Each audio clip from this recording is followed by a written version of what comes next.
आज हम लोग पढ़ेंगे बियरिंग कैपेसिटी। सबसे पहले बियरिंग कैपेसिटी होती क्या है, ये टर्म में जिसको पढ़ाया था तुम्हें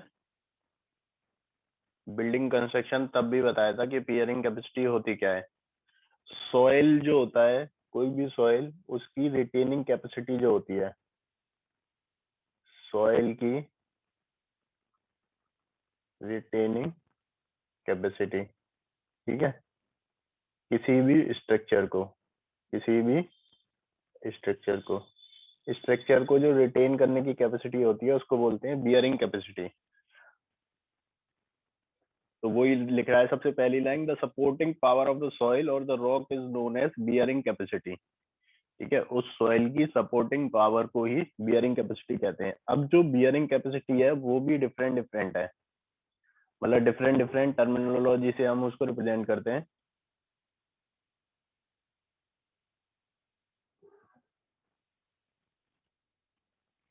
सबसे पहले देखते हैं, ये कोई भी सॉइल सैंपल था, ठीक है, इसके नीचे हमने क्या किया, फाउंडेशन बिल्ड करी।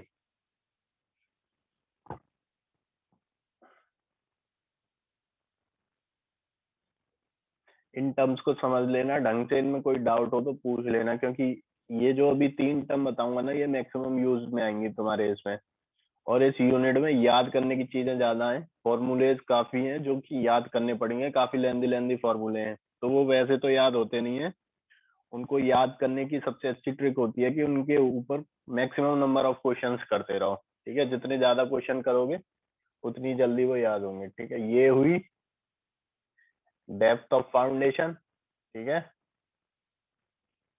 और इसकी जो यूनिट वेट है, मान के चलो गामा, यहाँ जो सॉइल है उसका जो यूनिट वेट है वो है गामा। सबसे पहली जो टर्म आती है, सबसे पहली टर्म है ultimate bearing capacity. Ultimate bearing capacity is Q U, मतलब हम इसको रिप्रेजेंट करते हैं क्यू यू से। ये होती क्या है, the maximum gross intensity of loading that a soil can support before it fails in shear, मतलब कि सीयर में फेल होने से पहले। मैंने कल जब लास्ट क्लास ली थी उसमें सीयर स्ट्रेंथ ऑफ सॉइल बताया था, उसमें बताया था कि सॉइल पे कैसी भी लोडिंग करो, जैसे यहाँ भी जो सॉइल पे लोडिंग है वो कैसी है, फाउंडेशन की वजह से सॉइल पे जो लोडिंग आएगी वो कैसी आएगी,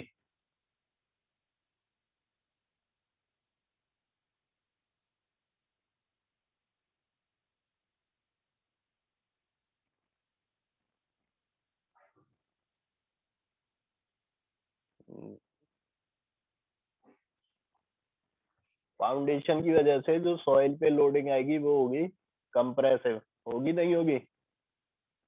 ठीक है, लेकिन जो सॉइल का फेल्योर होता है, सॉइल का फेल्योर होता है, ठीक है, वो याद रखना हमेशा किस में होता है, सीयर में।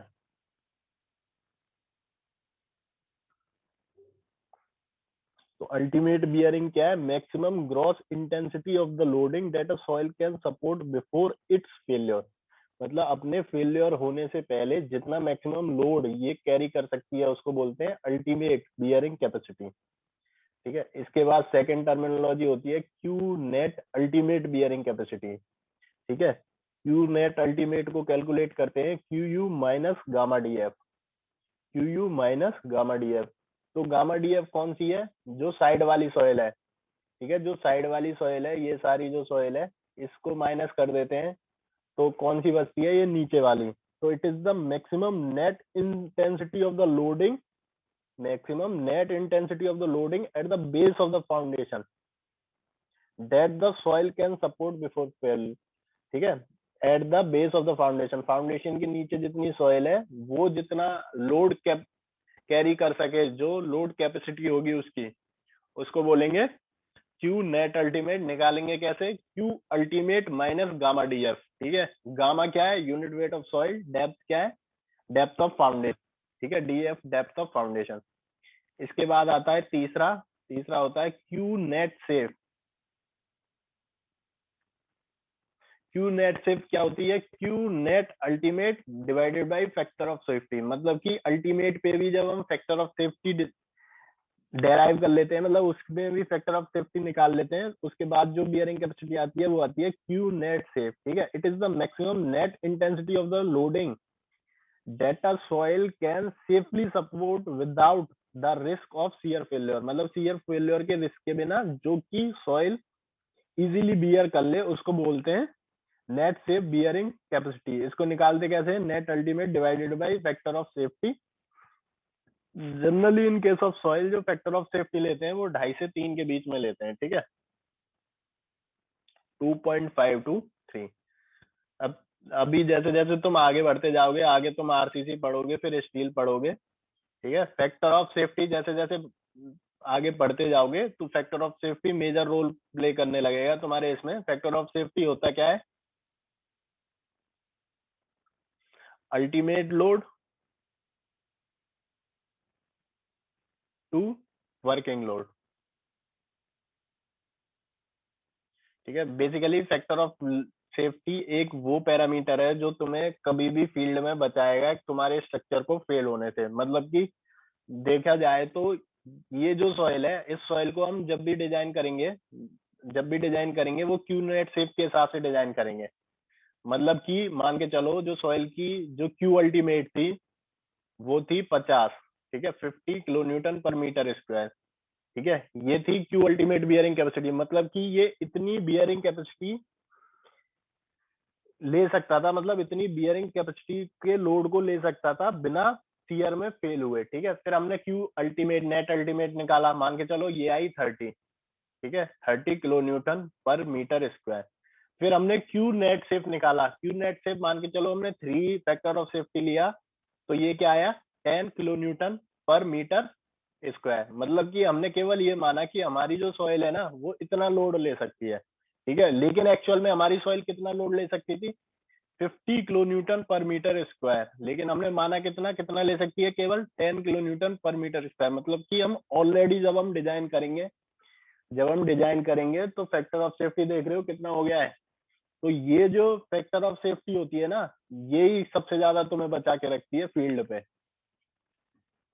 ठीक है। जितनी भी डिजाइन है, हम कहते हैं ना कि करप्शन हो रहा है या ये हो रहा है या इतना वो होता है फील्ड पे, ये सब मतलब जो तुम फील्ड पे जितना भी बचते हो ना वो इसी एक टर्म की वजह से बचते हो, फैक्टर ऑफ सेफ्टी।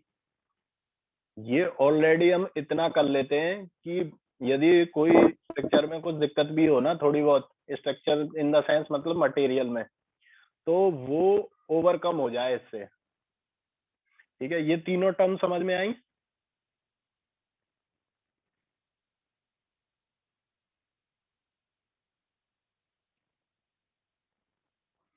ठीक है, सबसे पहली क्यू अल्टीमेट, ठीक है, फिर क्यू नेट अल्टीमेट, फिर क्यू नेट सेफ, ठीक है। फिर नेक्स्ट टर्म आती है net safe settlement pressure, net safe settlement pressure,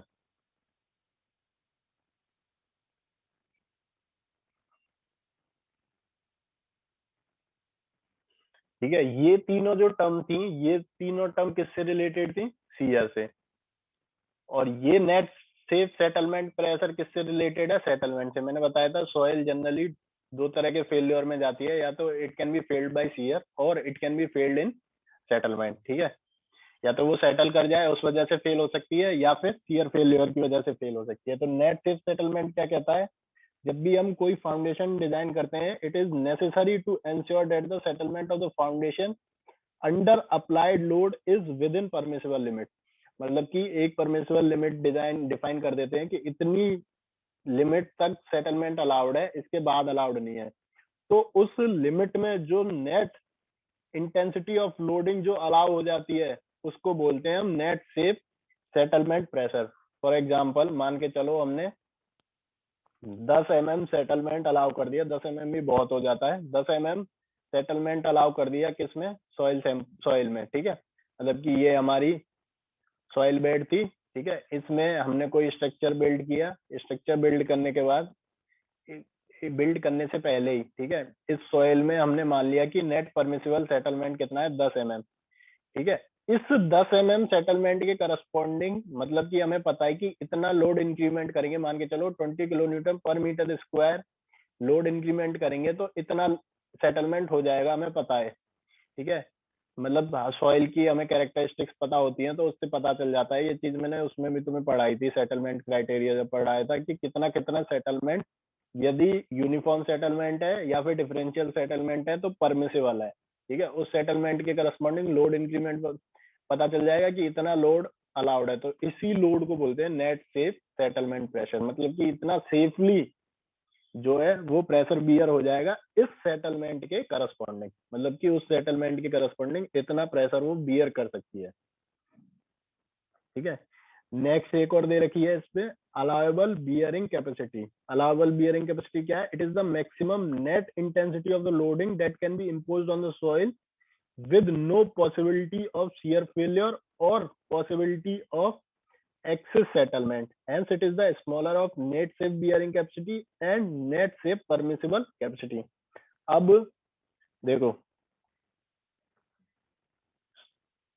soil के फेलियर किस किस से होंगे? या तो सीयर से या फिर सेटलमेंट से। किस किस से होंगे? या तो सीयर से या फिर सेटलमेंट से। ठीक है, सीयर में मैंने बताया जब भी हम डिजाइन करते हैं, डिजाइन किससे करते हैं? नेट सेफ से। नेट सेफ को किससे रिप्रेजेंट करते हैं? Q N S. ठीक है, और सेटलमेंट में किससे होगा? Q N P. ठीक है, ये दोनों वैल्यू निकल के आई। ये दोनों वैल्यू निकल के आने के बाद इन दोनों में से जो मिनिमम होगी उसके लिए डिजाइन कर देंगे। इन दोनों में से मिनिमम होगी उसके लिए डिजाइन कर देंगे। अब इस चीज को समझो, मान के चलो तुम्हारी जो नेट सीयर निकल के आई वो निकल के आई 10, और नेट जो प्रेशर वाली निकल के आई वो निकल के आई तुम्हारी 20। ठीक है, अब मतलब अलाउबल बियरिंग कैपेसिटी कितनी होगी इसकी, बताना।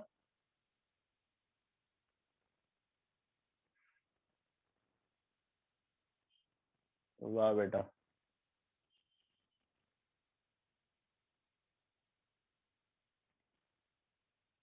10। ठीक है, क्यों? क्योंकि मिनिमम ऑफ बोथ। अब मिनिमम ऑफ बोथ क्यों लिया है, इस चीज को समझो।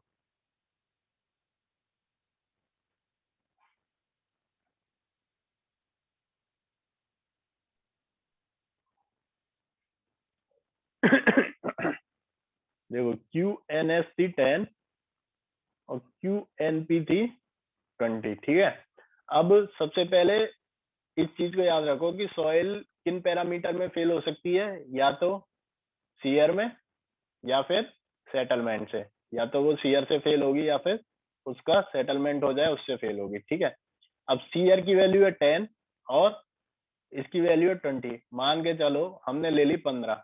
ठीक है, हम जब 15 ले लेंगे तो किस में फेल हो जाएगा ये?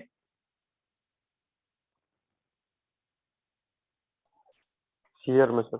हाँ, ये फेल हो जाएगा तुम्हारा सीयर में। ठीक है, सीयर में फेल हो जाएगा।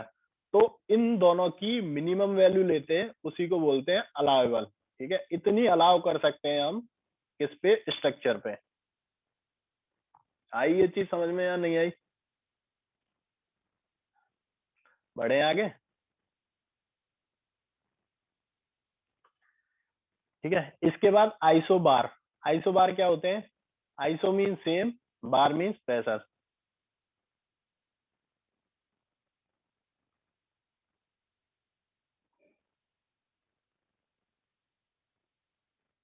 ठीक है, same a line joining all the point of equal pressure और stress is known as isobar। मतलब कि उन सारे पॉइंट्स को ज्वाइन करती हुई लाइन जिन पे इक्वल प्रेशर या स्ट्रेस है उसको क्या बोलते हैं? आइसोबार। ठीक है, प्रेशर बल्ब क्या होता है? If an isobar is drawn below a footing. एक आइसोबार जो है वो ड्रॉन किया जाए किसके नीचे? फुटिंग के नीचे। ठीक है, तो it is of the shape of a bulb. मतलब कि ये किस शेप में ड्रॉ होता है? बल्ब की शेप में। A का walk, B का buses, it is drawn in the shape of bulb. जैसे ये दिख रहा है ना, ये बल्ब की शेप में होता है, और इस बल्ब के हर पॉइंट पे जो प्रेशर इंटेंसिटी होगी, ठीक है, वो क्या होगी? सेम। ठीक है, आइसो बार को सॉइल सैंपल के नीचे जब ड्रॉ करते हैं, मतलब किसी फुटिंग के नीचे जब ड्रॉ करते हैं, उससे जो डेवलप होके आता है स्ट्रक्चर, उसको बोलते हैं प्रेशर बल्ब। अब प्रेशर बल्ब बोलते क्यों है? क्योंकि उसकी जो शेप आती है वो किस शेप में आती है? बल्ब के शेप में। मतलब कि इस बल्ब के हर पॉइंट पे, इस बल्ब के हर पॉइंट पे जो प्रेशर होगा वो क्या होगा? सेम।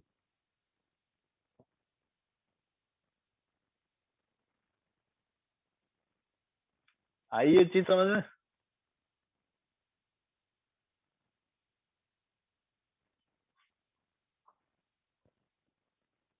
ठीक है। अब देखो vertical stress distribution due to foundation load. ठीक है। अब ये जो चार फाउंडेशन है, या तो ये दो दो मार्क्स में पूछी जाएंगी तुमसे थ्योरी में, ठीक है। और बाकी किसी भी एग्जाम के सबसे इम्पोर्टेंट पार्ट है ये। आज तक मतलब मैंने कोई ऐसा एग्जाम नहीं देखा जिसमें ये इसमें से एक क्वेश्चन ना पूछा जाए, और बल्कि जो गेट होता है उसमें हर साल एक क्वेश्चन इसका रिपीट होना जरूरी है। मतलब होता ही होता है 2 मार्क्स में। देखो, दो तरह की सॉइल होती है, सेचुरेटेड सेचुरेटेड क्ले और सैंड। बेसिकली सेचुरेटेड क्ले भूल जाओ, कोहेसिव और कोहेसन लेस। ठीक है, कोहेसिव और कोहेसन लेस। अब जो फाउंडेशन होती है, जो फाउंडेशन हम कंस्ट्रक्ट करते हैं, वो भी दो तरह की होती है, एक रिजिड और एक फ्लेक्सिबल। ठीक है। ऐसे ही सिमिलरली कोहेजन लेस के केस में होगा, एक रिजिड और एक फ्लेक्सिबल।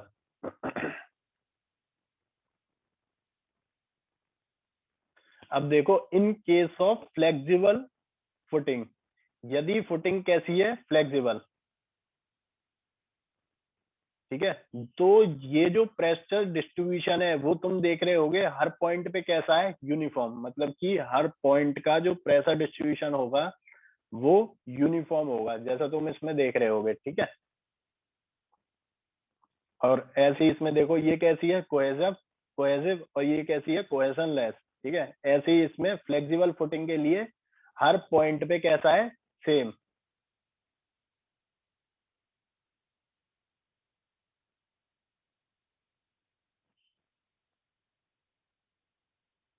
अब इसमें तुम देख रहे होगे कि flexible footing in case of cohesive soil, जो सेंटर है, सेंटर सेंटर में जो सेटलमेंट है वो कैसा है? मैक्सिमम।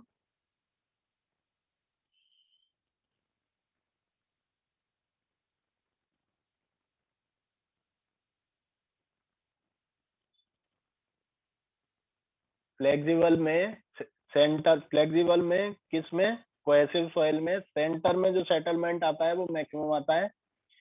फ्लेक्सिबल में ही कोहेजन लेस में जो सेंटर पे जो डिफ्लेक्शन आता है वो कैसा आता है? मिनिमम। एक तो ये याद रखना। ठीक है। अब कोहेसिव के लिए रिजिड में, रिजिड और इसमें क्या अंतर होता है? फ्लेक्सिबल में जो प्रेशर डिस्ट्रीब्यूशन है वो सेम रहता है, और रिजिड में जो सेटलमेंट है वो सेम रहता है। ठीक है। क्योंकि जब स्ट्रक्चर रिजिड होगा तो उसका हर पॉइंट सेम उससे वो होगा। ठीक है।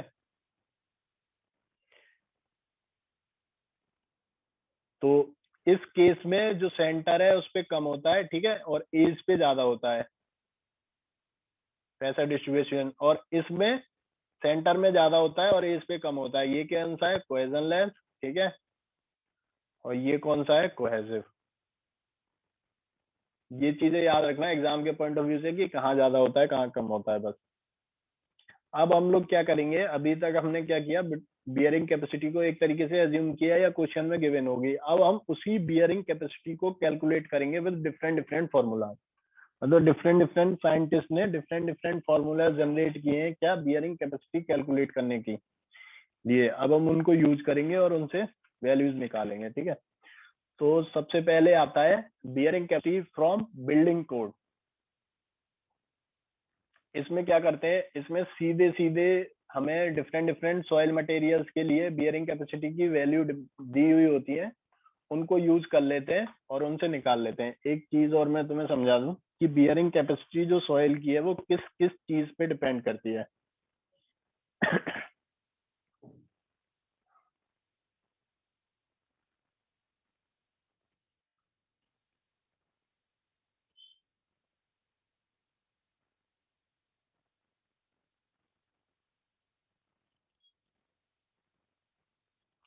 देखो सबसे पहले डिपेंड करती है position of water ground level. Water ground level की पोजीशन क्या है, जैसे जैसे वाटर ग्राउंड लेवल सैंपल के पास आता है वैसे वैसे उसकी बियरिंग कैपेसिटी सॉइल की वो कम होती जाती है। ठीक है, दूसरी सीधी सी बात है कि सॉइल के टाइप पे डिपेंड करेगा कि सॉइल का टाइप कैसा है। जिसकी स्ट्रेंथ जितनी ज्यादा होगी उसकी बियरिंग कैपेसिटी भी उतनी ज्यादा होगी, जिसमें वॉइड जितने कम होंगे उसकी बियरिंग स्ट्रेंथ भी उतनी ही ज्यादा होगी। ठीक है, अब टाइप ऑफ फाउंडेशन।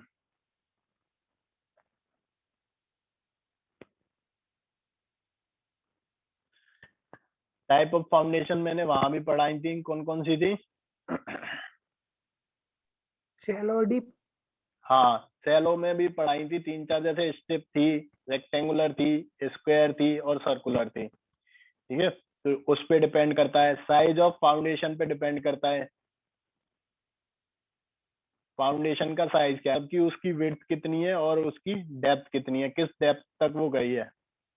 ठीक है, इन पे कैसे कैसे डिपेंड करता है, वो जैसे जैसे फॉर्मूलेज पढ़ेंगे वैसे वैसे बताता जाऊंगा, क्योंकि कोहेजन के लिए अलग होता है, कोहेजन लेस के लिए अलग होता है। ठीक है, नेचर ऑफ लोडिंग कैसी है उस पर डिपेंड करता है।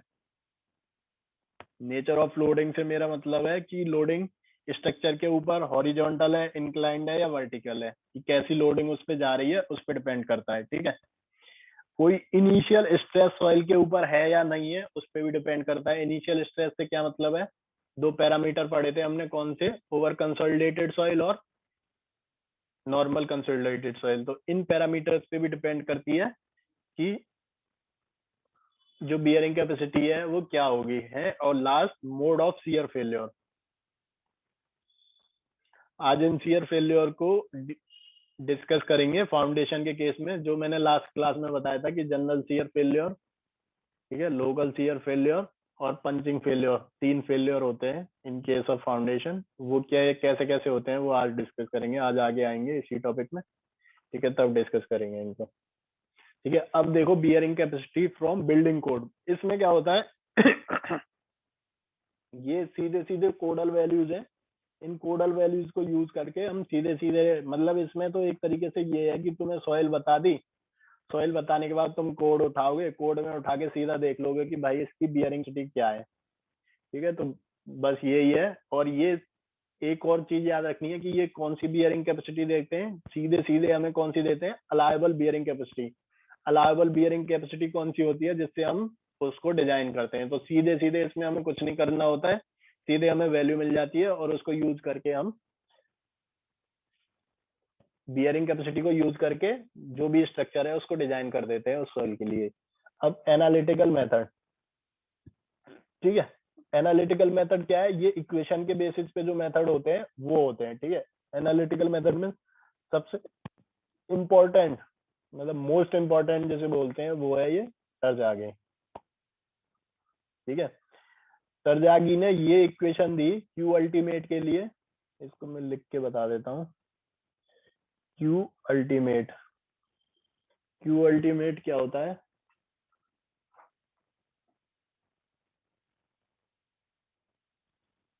CNC, CNC plus QNQ plus 0.5 N gamma gamma B। ठीक है,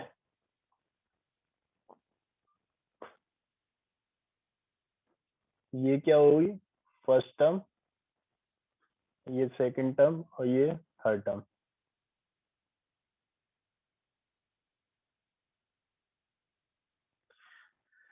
देखो यहाँ जो ये Q है ये निकलता है गामा DF, मान के चलो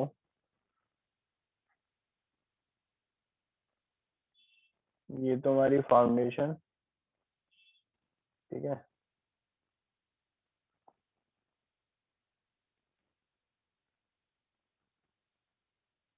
ये DF,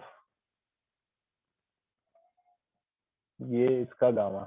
ठीक है, इस बेस से ऊपर जो होता है उसकी जो गामा होती है, उसकी जो गामा DF होती है, वो उससे निकलता है ये वाला Q। ठीक है, और इस बेस से नीचे जो भी गामा वगैरह होगी उससे निकलता है ये यहाँ जो गामा है उसमें यूज करते हैं। ठीक है, ये दो गामा होंगे, क्यू को क्या लिख सकते हैं, गामा डी एफ। यदि इस फॉर्मूले को ऐसे भी लिखें तो ऐसे भी लिख सकते हैं, सी एन सी plus gamma D F N Q plus 0.5 N gamma gamma B. ठीक है, ये क्या हो गया, equal to Q U, Q ultimate. C क्या है, coefficient of cohesion. Coefficient of cohesion कौन सा वाला, जो बेस ऑफ फाउंडेशन के नीचे है, मतलब यहाँ की सॉइल के लिए जो कोफिशिएंट ऑफ कोहेजन होगा वो। ठीक है, एन सी एन क्यू और एन गामा वो बियरिंग कैपेसिटी फैक्टर्स होते हैं जो कि डिपेंड करते हैं फाई पे। एन सी N Q N gamma bearing capacity factor होते हैं, बियरिंग कैपेसिटी फैक्टर। ठीक है, जो कि किस पे डिपेंड करते हैं, फाई। फाई क्या होता है, फ्रिक्शन एंगल पे। ठीक है,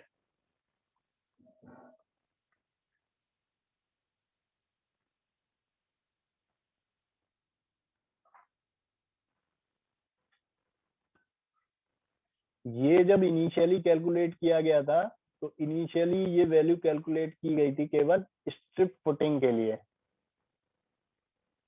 फुटिंग और फाउंडेशन में क्या अंतर होता है।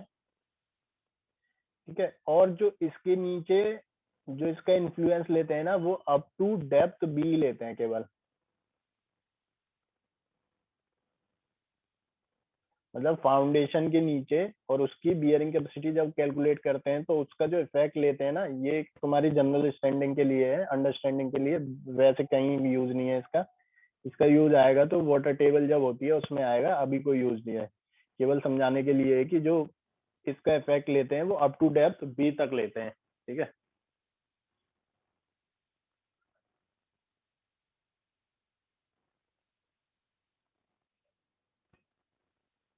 तो ये क्यू अल्टीमेट क्या हो गया, सी एन सी प्लस क्यू नॉट की जगह क्या लिख सकते हो, gamma D f plus 0.5 N gamma gamma B. ठीक है, एन सी एन क्यू एन गामा ये मैंने बता दिया, बियरिंग कैपेसिटी फैक्टर है। ये डायमेंशनलेस नंबर होते हैं जो कि डिपेंड करते हैं किस पे, शियर रेजिस्टेंस फाई पे, फाई ऑफ द सॉइल पे। ठीक है, value of these are given in table 9.2। अब जैसे ये डिफरेंट डिफरेंट फाई की वैल्यू के लिए एन सी एन क्यू एन गामा दे रखे हैं, इनके लिए चिंता मत करो, एक याद रखना होता है तुम्हें केवल 5.7, बाकी सब तुम्हें क्वेश्चन में गिवन होते हैं। तो मतलब ये टेबल याद नहीं करनी है तुम्हें, क्वेश्चन में जनरली ये गिवन होती है एन क्यू एन गामा, और वो यूज करके तुम वो निकाल लेते हो। अब ये कौन सी मैंने बताई, ये किसके लिए यूज होता है, स्ट्रिप फुटिंग के लिए। स्ट्रिप फुटिंग होगी तो यूज होगा q equal to c N C plus q naught N gamma plus 0.5 N gamma gamma B. ठीक है, अब लेकिन यदि स्क्वायर और सर्कुलर फिटिंग है, स्क्वायर और सर्कुलर फिटिंग है, तो ये जो 1.2 लिख रहा है ना, ये 1.2 नहीं होता, 1.3 होता है।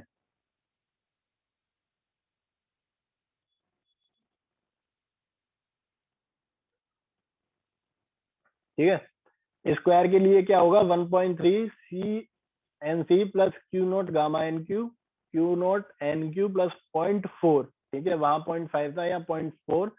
एक तो स्टार्टिंग में 1.3 आ जाता है, और 0.5 की जगह 0.4 इन स्क्वायर और 0.3 इन सर्कुलर। स्क्वायर का याद रखना, 0.4 मतलब 0.4 क्या होता है, 2 का स्क्वायर। एक तरीके से उस सेंस में याद रखना कि स्क्वायर वैल्यूज भी मिल रही है, नहीं ये याद नहीं रहता है 0.4 होगा या 0.3 होगा। ठीक है, 0.4 होता है स्क्वायर के लिए और 0.3 होता है सर्कुलर के लिए। जैसे स्ट्रिप फुटिंग दे दी, स्ट्रिप फुटिंग के लिए ये सीधा सीधा ये हो गया सी एन सी plus q N Q plus 0.5 N gamma gamma B. यदि तुम्हें स्क्वायर फुटिंग दे दी तो 1.3 सी एन सी plus q N Q plus 0.4 N gamma gamma B. ठीक है, और 0.3 हो जाएगा इन केस ऑफ सर्कुलर। ठीक है, एक और चीज है, जनरल शियर फेलियर और लोकल शियर फेलियर, है ना। तो जनरल शियर फेलियर के केस में तो ये होते हैं 1.3 सी एन सी plus q N q. Local shear failure के केस में, लोकल शियर फेलियर के केस में ये जो होता है सी एन सी, जो सी हो जाता है वो 2/3 ऑफ सी डैश हो जाता है। मतलब इनिशियल इसको सी डैश मान लो, चाहे सी डैश जो है वो 2/3 ऑफ सी। जो क्वेश्चन में सी गिवन होगा ना, जनरली या तो क्वेश्चन में दे रखा होगा कि भाई लोकल शियर फेल्योर के लिए कैलकुलेट करो, सी की वैल्यू मान के चलो तुम्हारी है 30, सी की वैल्यू है 30, तो सी डैश क्या हो जाएगा 2/3 ऑफ 30, ठीक है, तो वो हो जाएगा 20। तो लोकल शियर फेल्योर के लिए जो सी होता है, मतलब कि कोफिशिएंट ऑफ कोहेजन होता है, वो कम हो जाता है।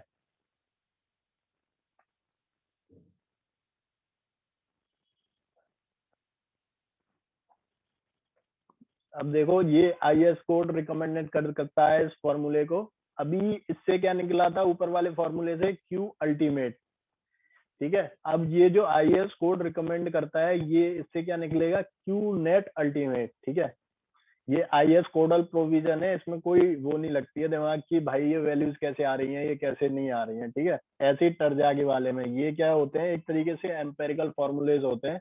एम्पेरिकल फॉर्मूले का पहले भी मैंने मतलब बताया था, क्या होता है कि ये सॉइल सैंपल पे टेस्टेड होते हैं, सॉइल सैंपल की डिफरेंट डिफरेंट वैल्यूज के लिए इनको निकाला जाता है, फिर उसके बाद एक जनरल फॉर्मूला दे दिया जाता है कि इससे तुम डिजाइन करो, ठीक है।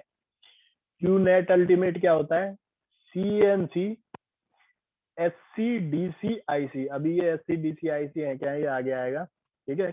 Q NQ-1 SQDQIQ plus 0.5 N gamma gamma B S gamma D gamma I gamma, और ये W स्टार ये जो यूज करते हैं, ये यूज करते हैं वाटर कंटेंट के लिए, ठीक है।